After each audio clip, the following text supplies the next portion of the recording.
नमस्कार, बहुत बहुत स्वागत आपका नादी टीवी पर। मैं हूं आपके साथ पारुल। आज बात कर रहे हैं धमकियों से दहशत।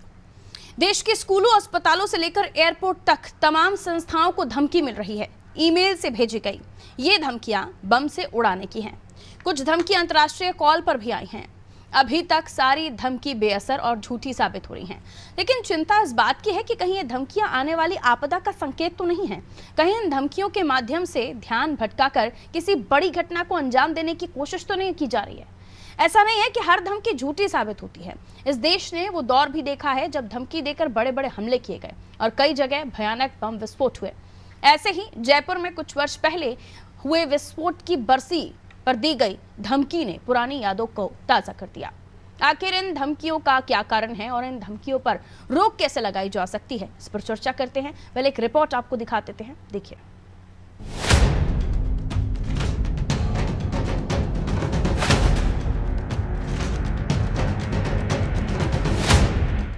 देश भर में अस्पतालों, एयरपोर्ट से लेकर व्यक्ति विशेष को बम से उड़ाने की धमकी मिल रही है। दिल्ली, लखनऊ, कानपुर, भोपाल, बेंगलुरु जैसे तमाम शहरों में धमकी भरी ईमेल आए हैं। बहुत सी जगह ईमेल एक ही ईमेल एड्रेस से आए हैं। कई जगह इंटरनेशनल कॉल से भी धमकी दी गई है। यूपी के गोंडा में एक भाजपा नेता को पाकिस्तान से धमकी मिली है। लगातार मिल रही इन धमकियों से पूरे देश में दहशत है। मध्य प्रदेश और उत्तर प्रदेश में भी अनेक स्कूल, बच्चों को पढ़ाने वाले शिक्षक और बच्चों के अभिभावक चिंता में डूबे हुए हैं।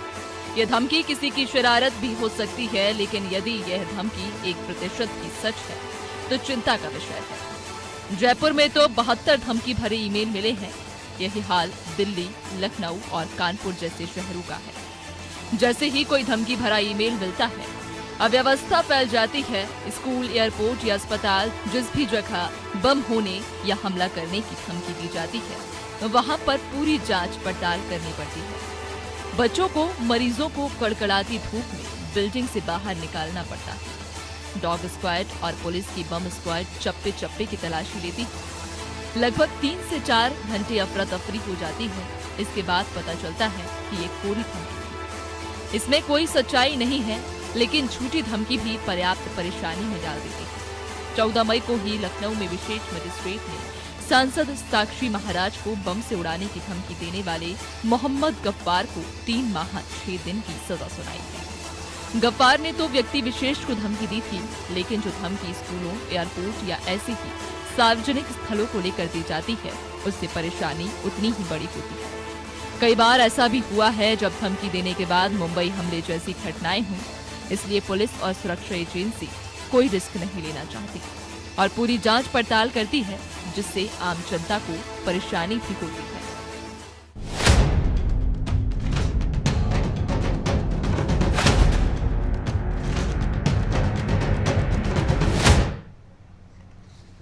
ऐसे कई मामले सामने आ रहे हैं जिसमें धमकी भरे ईमेल्स मिल रहे हैं। हाल ही में आपको अलग अलग खबरें मिली जिसमें कभी किसी राज्य में तो कभी किसी राज्य में धमकी दी गई और हाल ही में एयरपोर्ट को उड़ाने की भी धमकी मिली। लेकिन ये धमकी कोई वाकई बड़ी घटना से पहले का संकेत तो नहीं है, ये सवाल उठ रहे हैं। क्योंकि कई बार आप होता है कि कोई आपको बार बार मेल कर रहा है या कोई आपको चेता रहा है। हर बार की चेतावनी को आप उतनी गंभीरता से, उतनी संवेदनशीलता से नहीं लेते कि हर बार मिल रही है, कोई परेशान करने की कोशिश कर रहा है। लेकिन आप जब उस चेतावनी से या उस हरकत से ध्यान भटकाते ही हैं कि वो शख्स अपनी जो गलत इरादे हैं उनको अंजाम दे रहा होता है। तो ऐसे कई सारी चीज़ें हैं। इसलिए कल एयरपोर्ट अथॉरिटी से भी जो हमें बाइट मिली थी, उसमें उन्होंने कहा था कि इस पर वो संवेदनशील हैं और इस पर चूंकि धमकियां मिल रही हैं और कुछ भी नहीं निकल रहा है, तो इसे हम गंभीरता से ना लें, ये कहना गलत हो जाएगा। ये बयान उनकी तरफ से सामने आया था जिसमें उन्होंने कहा कि अब बहुत ही गंभीरता से हमें जो चेकिंग अभियान है वो चलाने होंगे। लेकिन स्कूलों को मिल रही धमकी, आम इंसान जो खासतौर पर पॉलिटिशियंस हैं या फिर हाल ही में आपने देखा कि खुद सेलिब्रिटी सलमान खान जिनके बंगले पर गोलीबारी की गई थी, तो कई ऐसी घटनाएं निकलकर सामने आ रही हैं जो ये बताती हैं कि कौन है इन सब के पीछे। अगर कोई एक है तो उस तक पहुंचने में क्यों जो नाकामयाबी है वो क्यों हासिल हो रही है, क्यों ऐसे मंसूबे पालने वाले लोगों को आप खोज कर नहीं निकाल पा रहे हैं, क्यों हमारे जो तमाम एजेंसियां हैं वो इस पर काम कर रही हैं, लेकिन बावजूद उनको सफलता नहीं मिल पा रही है। अगर ये ईमेल कहीं से आ रहा है तो उसका आईपी एड्रेस निकालकर उस शख्स को खोजा क्यों नहीं जा रहा है, या फिर वो इतने ज़्यादा हाईटेक है कि हम उन्हें उनके मेल से पकड़ ही नहीं पा रहे हैं। तो कई सारी चीज़ें हैं जिन पर चर्चा करने की आवश्यकता हो जाती है। देखिए 14 मई जब लखनऊ में विशेष मजिस्ट्रेट ने सांसद साक्षी महाराज, जो अभी भी चुनावी मैदान में चुनाव लड़ रहे हैं, उनको बम से उड़ाने की धमकी देने वाले मोहम्मद गफ्फार को 3 महीने की सजा सुनाई थी।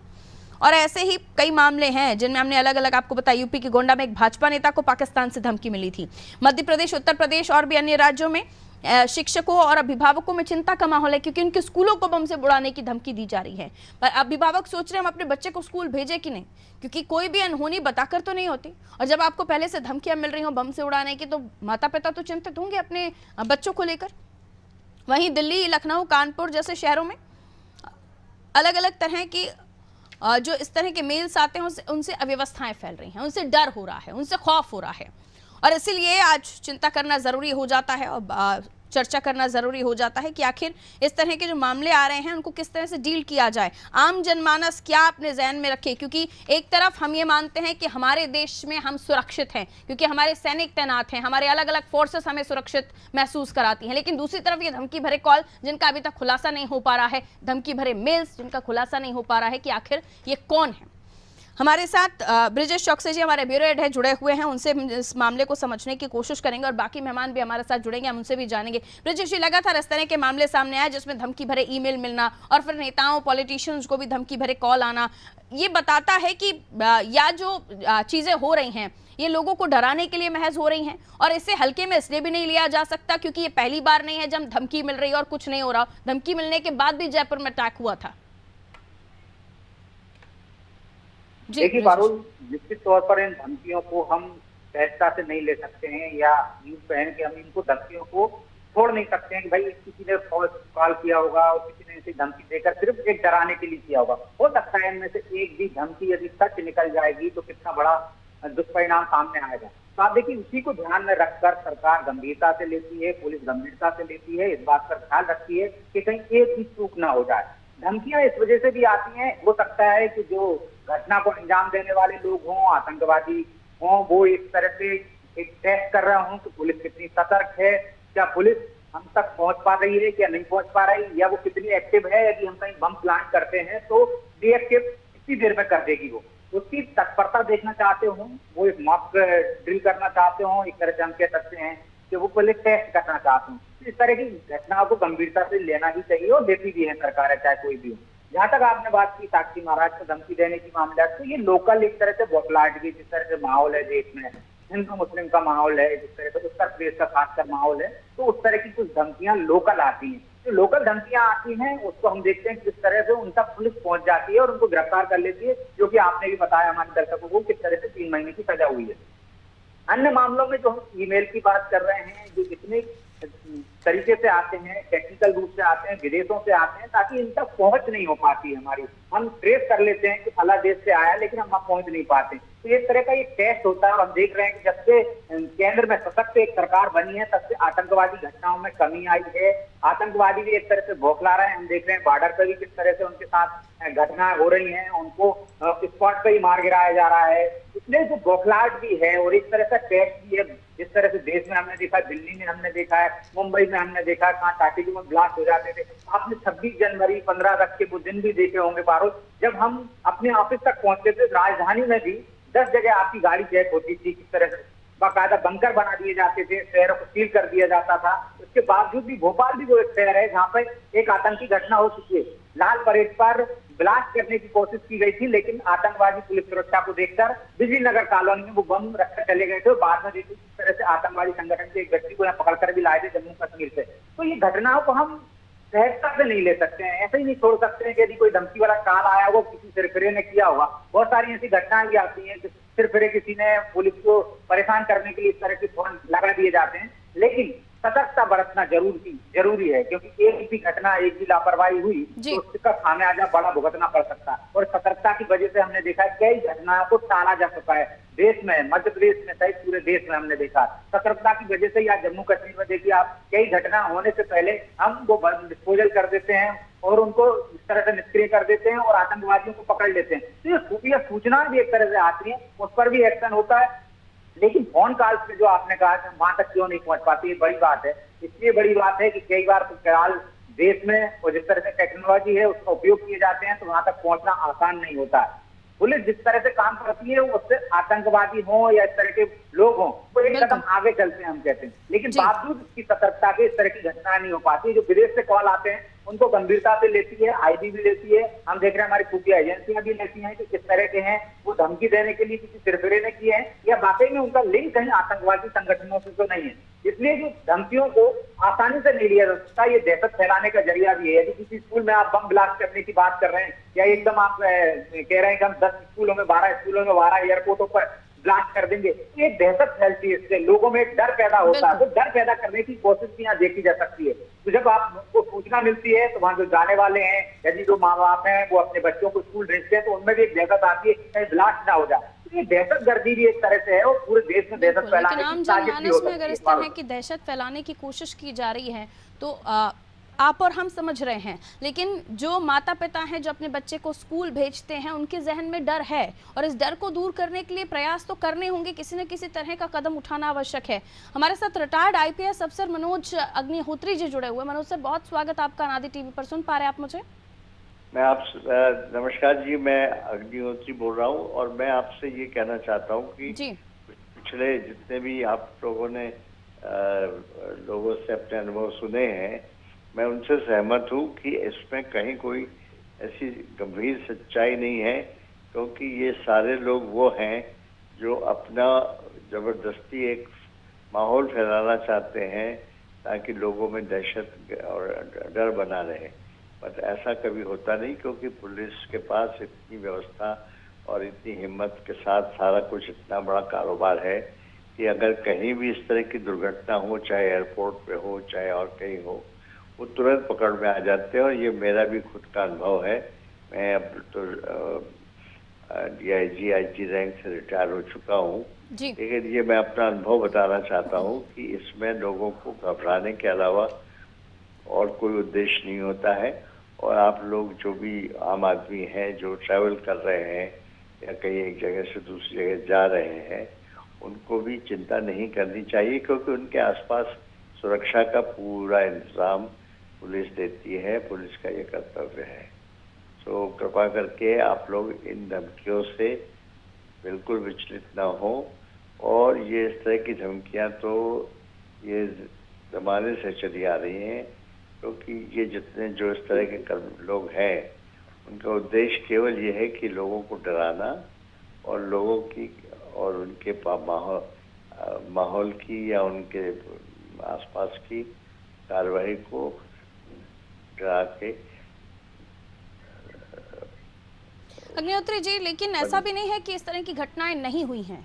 धमकी देकर भी इस तरह की घटनाओं को अंजाम दिया गया। 95% ऐसी घटनाएं नहीं हुई हैं कि जो केवल धमकी के साथ शुरू हुई है। 5% हो सकती हैं। तो इसलिए वो 5% के लिए तो अपने पास पूरी शक्ति है, पूरा स्टाफ है, पूरी कोशिश रहती है। इसलिए आप लोग ये मान के चलिए। स्कूलों को भी अग्निहोत्री जी जब बम से उड़ाने की धमकी दी गई, तो ये तो अभी हॉलीडेज चल रहे हैं तो स्कूल में इतना ज्यादा रश नहीं है। कई बार स्कूल ठसाठस भरे होते हैं और ऐसी धमकी आने के बाद बच्चों को एकदम से स्कूल से निकालना, ये काफी गंभीर सिचुएशन हो सकती है। मैं आपसे ये कहना चाहूंगा कि इस तरह की घटनाओं से किसी भी परिवार के लोगों को स्कूल के बच्चों से के बारे में कोई चिंता करने की जरूरत नहीं है, क्योंकि शहर में और इलाके में इतनी बड़ी व्यवस्था पुलिस के पास रहती है कि इस तरह के आतंकवादियों को या इस तरह से दुर्घटना धमकी देने वालों को इतना आसान नहीं कि वो कहीं से भी घुस के जाके और धमकी देके। अब आप उनसे कभी पूछिए तो जो लोग हेड ऑफ द फैमिलीज हैं पुलिस अधिकारियों से, कैसे कितने केसेस उनने अपने अनुभव में देखे हैं कि दुर्घटना के लिए धमकी आई और उसके बाद दुर्घटना हो गई। मैं खुद के अपने अनुभव से बताना चाहता हूँ कि 1% भी ऐसा कभी सफल नहीं कर पाए लोग कि धमकी देके और कोई अपना हमारे जो नॉर्मल डे टू डे काम है। जब इस तरह के मेल्स मिलते हैं तो स्कूल प्रबंधन में और प्रशासनिक अधिकारियों में एक अफरा तफरी का माहौल तो हो ही जाता है, फिर वो नहीं, लेकिन वो अफरा तफरी का माहौल जो है वो गलत है, क्योंकि हम लोग उस बारे में पूरी तरह ट्रेनिंग भी पाते हैं। उसके बारे में हमारे पास इतना स्टाफ फैला हुआ रहता है पूरे। नहीं अग्निहोत्री जी, लेकिन इस तरह की मेल्स मिलने के बाद पूरे स्कूलों को चेक भी किया गया है, उसको सहज रूप से नहीं लिया गया। नहीं, तो ये तो अफरा तफरी तो फैली। नहीं, देखिए कुछ हद तक सही भी है, क्योंकि बच्चों को, स्कूल वालों को, स्कूल के अध्यापकों को ये एकदम से डर लगता है, क्योंकि वो लोग ट्रेंड नहीं है, वो लोग इस तरह के। तो इसलिए आप लोग उन पे भी भरोसा रखिए, लेकिन ऐसी घटनाओं से चिंता करने की जरूरत ठीक है। जी सर, तनुज दीक्षित जी हमारे साथ जुड़े हुए हैं, आप हाईकोर्ट के अधिवक्ता हैं, बहुत स्वागत करते हैं तनुज जी। आपका क्या मत है इस पर, आप क्या कहना चाहेंगे? जी देखिए, मैं सोचता हूँ कि इस तरीके की जो धमकियां हैं, निश्चित रूप से उससे सिस्टम अलर्ट मोड पे आ जाता है। तो हमने देखा देश भर में कई सारे, मतलब सैकड़ों ईमेल्स, मतलब मैंने कहीं पढ़ा 70 से 75 स्कूल्स को ईमेल, एयरपोर्ट्स को ईमेल, ऐसे अलग अलग संस्थानों को ईमेल गए हैं, बम से उड़ाने की धमकियां आतंकवादी तत्वों के द्वारा दी गई है। तो निश्चित रूप से ये बहुत समझ में आता है कि जब हम सिस्टम को अलर्ट कर रहे हैं तो हमारा सिस्टम इतना कमजोर नहीं है कि कोई आसानी से अलर्ट करने के बाद में अटैक कर पाएगा। तो ये हम एक गीदड़ भपकी के रूप में इसको ले सकते हैं, लेकिन हाँ, निश्चित रूप से जो जांच कर रही हैं एजेंसियां, जो इस तरीके के मेल्स करने वालों को, या जहां पर भी बॉम्ब थ्रेट हुआ है, उन स्कूल, उस प्रीमाइसेस की जो सर्चिंग हो रही है वो बहुत एसेंशियल है, क्योंकि हो सकता है कि 100 जगह ऐसे थ्रेट्स मिल रहे हैं, कोई एक जगह इस तरीके के एक्टिविटी के आसार बने, तो इस तरीके से उसकी जांच पड़ताल बहुत निश्चित रूप से जरूरी भी है और हो रहा है। बहुत अच्छा है, हमारा प्रशासन अलर्ट मोड पे रहता है। देश भर में हमारी जो संस्थानें हैं वो इस तरीके से राष्ट्रीय हित में काम करती हैं, तो निश्चित रूप से मुझे लगता है। और ये जो ईमेल्स की बात है, ये ईमेल्स, क्योंकि क्या इनका आईपी एड्रेस देखिए क्या है, हम इसे साइबर वॉर के रूप में ले, साइबर थ्रेट के रूप में ले, हम लोग जो साइबर क्राइम जिसे हम समझते हैं, ये उसका बहुत बड़ा रूप हम देख रहे हैं, जिसमें किसी को जान से मारने की धमकी देना, बम से उड़ाने की धमकी देना, इस तरह की धमकियां देना। तो ये जो कोशिशें हैं, इसमें आईपी एड्रेस जो, जैसे अभी आपने बताया रशिया का आ रहा है, कोई अदर कंट्रीज का आता है, पाकिस्तान का कॉल है, तो देखिए क्या होता है, they are using this kind of IP address and number, इसलिए कि ये हो सकता है ये इंडिया के अंदर ही कहीं हो, लेकिन आप उन्हें ट्रैक ना कर सके, इसके लिए ये लोग इस टाइप की माध्यम से जो है ईमेल्स करते हैं, फोन कॉल्स करते हैं, और निश्चित रूप से ये ही एक आतंकवादी तत्वों का एक उनका जो तरीका है वो हमें बताता है। और हमारी जो संस्था है वो, या जो इस तरीके की ऑर्गेनाइजेशन है हमारे देश की, वो इतनी कमजोर नहीं है कि इन तक नहीं पहुंच पाएगी। आज अभी नहीं पहुंची, इसका मतलब ये निश्चित रूप से कौन इसके पीछे है वो जल्दी मास्टरमाइंड भी सामने आएगा। जो भी मास्टरमाइंड होगा वो जो शिकंजे में होगा, जाहिर है। लेकिन लॉ इस पर क्या कहता है सर, अगर ऐसे लोग पकड़े जाते हैं तो उन्हें किस तरह की सजाएं होती हैं? देखिए, जनरली क्या होता है, किसी भी तरह की बॉम्ब थ्रेट्स वगैरह देने के लिए, इस तरह के लिए आईपीसी के अंदर सेक्शन 505B एंड 506 के अंदर सजा का प्रावधान है, जिसमें कि 3 साल तक की सजा और 5 लाख रुपए तक का जुर्माना इसमें हो सकता है। लेकिन मैं तो कहता हूं कि क्योंकि अब इतने हमारे भारत के अंदर कानूनों में नए नए प्रावधान और नए नए तरीके के अमेंडमेंट्स आए हैं, तो मुझे निश्चित रूप से लगता है कि इसे नेक्स्ट टाइम से टेररिज्म एक्ट के अंदर इसको इन्वॉल्व करना चाहिए, और इस टाइप की धमकी देने वालों के ऊपर आजीवन कारावास की सजा इम्प्लीमेंटेड होना चाहिए। बिल्कुल, एक पॉइंट जिस पर मैं चाहती हूँ कि ब्रजेश जी आप अपना पक्ष रखें, अपनी बात रखें, कि इस तरह की धमकियां देने वाले जब शिकंजे में आए तो उन्हें ऐसे ही बख्शना नहीं चाहिए, उन्हें वाकई उन धाराओं के तहत उन पर सजा होनी चाहिए। कह रहे हैं आप, जी बिल्कुल सही कह रहे हैं कि अगर पकड़ में आ जाए तो उनको बख्शना नहीं चाहिए, बिकॉज ये भी कोई ऐसा तमाशा खेल नहीं है कि आप कुछ भी कह के और बच के निकल जाए। ऐसे व्यक्ति जब पकड़ में आए तो उनको जरूर उनके खिलाफ कार्रवाई होनी चाहिए, और सतर्कता तो बनाए रखना जरूरी है।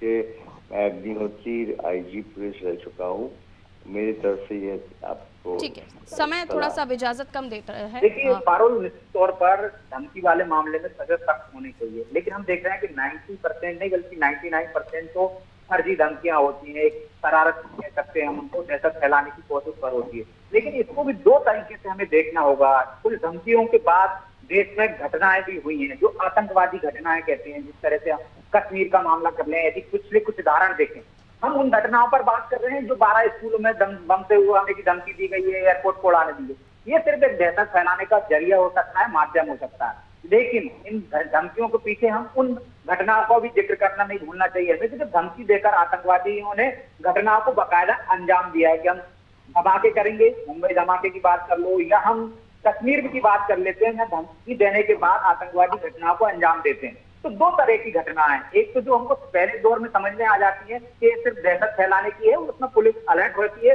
वो इसलिए अलर्ट होती है और वहां पर पहुंचती है, सतर्कता से जांच करती है कि लोगों में दहशत ना फैले, वो लोग सुरक्षित महसूस करें। और उसका ये फायदा रहता है कि वाकई में लोगों को लगता है फर्जी सूचना है तो अब उसको उतनी गंभीरता से नहीं लेते, उतनी दहशत नहीं फैलती जैसी दहशत पहले फैल जाती थी जब धमाके हुआ करते थे। अब धमाके होते नहीं है, पुलिस की सतर्कता पर, पुलिस पर भरोसा हुआ है, जांच एजेंसियों पर भरोसा हुआ, उसकी वजह से अब उनको आम तरह से ले लेते हैं, किसी ने शरारत कर दे, धमकी दी होगी। लेकिन इन धमकियों के बावजूद भी सतर्कता बरतने की जरूरत है, सख्त कानून की जरूरत है और धमकियों को ही नजरअंदाज नहीं करना चाहिए, क्योंकि इसकी वजह है कि कोई बड़ी घटना एक भी हो जाएगी तो वो फिर पूरी सुरक्षा व्यवस्था पर सवालिया निशान लगा सकती है। बिल्कुल, लेकिन ये भी अपने आप में सवाल है कि कई दिनों से इस तरह के मेल्स मिल रहे हैं और अब एक भी नाम ऐसा सामने नहीं आया जिसे आप बता सके कि इस शख्स ने या इस एजेंसी ने या कोई और जिम्मेदारी ले इस चीज़ की कि किसने धमकी भरे मेल किए थे। तो ये हमारे टेक्निकल आप इसे फेलियर कहें या फिर जो हमारी सिस्टम में बैठी जो एजेंसियां हैं जो खासतौर पर साइबर फ्रॉड पर काम कर रही हैं वो नहीं अगर डिटेक्ट कर पा रही हैं तो ये थोड़ा सा और भी गंभीर हो जाता है कि पता तो चले कि किसने इस तरह की धमकियां देने की गुस्ताखी की। बहुत बहुत शुक्रिया आप सभी का हमारे साथ चर्चा में जुड़ने के लिए। देखिए, देश में इस तरह के कई जगहों पर मेल्स आए जिसमें धमकी दी गई, दहशत फैलाने की कोशिश की गई, लेकिन इनके मंसूबे जो भी हों, हमारी एजेंसियाँ, हमारी सुरक्षा एजेंसियाँ, हमारे फोर्सेस तमाम तैनात हैं और किसी भी घटना को वो हल्के में या सहज रूप से नहीं लेती हैं। आपने देखा जब भी इस तरह के किसी भी स्कूल को मेल मिले वहाँ पर चेकिंग की गई, वहाँ पर तमाम सुरक्षा का ध्यान रखते हुए वो तमाम कदम उठाए गए जो ज़रूरी थे। लेकिन उसके इतर सवाल ये भी कि आखिर जो धमकी मिली या जो मेल्स आए उन्हें ढूंढने में हम अभी तक नाकामयाब क्यों, हमारे पास उसके लिए कोई जवाब क्यों नहीं है। लेकिन हाँ, ये भी सच है कि ऐसे धमकियाँ जो गिदड़ भपकी देते हैं वो कभी कहते हैं ना कि गरजने वाले बादल बरसते नहीं हैं, ये गरजने वाले लोग हैं जिनकी शायद कोशिश है कि डराना, दहशत फैलाना, लेकिन ये हकीकत में क्या ही कर पाएंगे, क्योंकि जब पहले अलर्ट कर देंगे तो जाहिर सी बात है इतना बड़ा महकमा है, इतनी बड़ी फोर्सेस हैं, वो पहले से ही तैयार रहती हैं। दूसरा, 99% ऐसी धमकियां वाकई गीदड़ भपकी होती है, लेकिन फिर भी इन्हें सहज रूप से नहीं लिया जा सकता, गंभीरता से ही लेती हैं एजेंसियां से, जो हमने देखा भी। लेकिन अभी भी हाथ खाली हैं कि आखिर कौन है वो धमकी देने वाला या धमकी देने वाले लोग जो इस तरह से डराने की या दहशत फैलाने की कोशिश कर रहे हैं। दीजिए इजाज़त, रखिए अपना ख्याल। नमस्कार।